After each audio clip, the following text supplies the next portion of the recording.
বাংলাদেশে অনেক সরকার আসছে আর গেছে, বঙ্গবন্ধুর লিখিত ওই সিদ্ধান্ত পরিবর্তনের সাহস কেউ দেখায় নাই। আজকে একটা গৌরবে কথা বলতে চাই, শুনুন।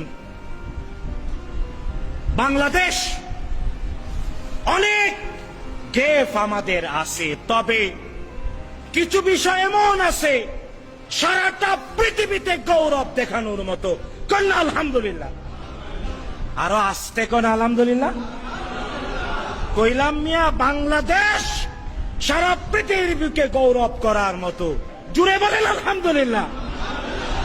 দেখুন, ৭১ সনে বাংলাদেশ স্বাধীনতা যুদ্ধের মাধ্যমে স্বাধীন হওয়ার পরে যে কয়টি দেশ অতি দ্রুত বাংলাদেশকে স্বীকৃতি দিতে চেয়েছে, এর মধ্যে ইসরায়েল একটা। নাম কি? নাম কি? কিন্তু সোনার অক্ষরে প্রত্যেকটি বাঙালি লেখা রাখা উচিত।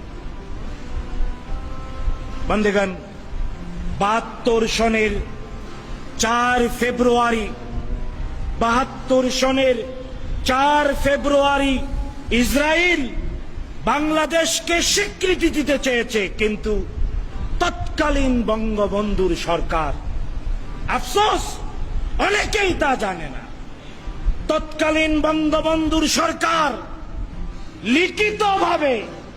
লিখিতভাবে ওই রাষ্ট্রের স্বীকৃতি প্রত্যাখ্যান করেছে। আজও স্বাধীনতার ৫০ বছর পর্যন্ত আপনার আমার পাসপোর্টে লেখা থাকে ইংরেজিতে, this passport is valid for all countries of the world except.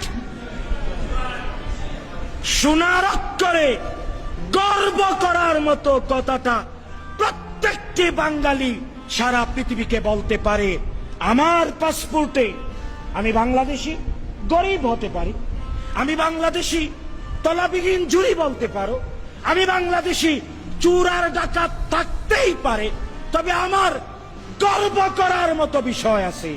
আমার পাসপোর্টে কি আছে? This passport is valid for all countries of the world except. এই কথাটা আজও বাংলাদেশের পাসপোর্টে মহামান্য রাষ্ট্রপতির নির্দেশে প্রিন্টেড আছে। আগে সিল মারতো, এখন একেবারে। এই জন্যে আমরা আমাদের সরকারের ধন্যবাদ, কৃতজ্ঞতা জানাই। আমরা বাংলাদেশে অনেক সরকার আসছে আর গেছে, বঙ্গবন্ধুর লিখিত ওই সিদ্ধান্ত পরিবর্তনের সাহস কেউ দেখায় নাই, ভবিষ্যতেও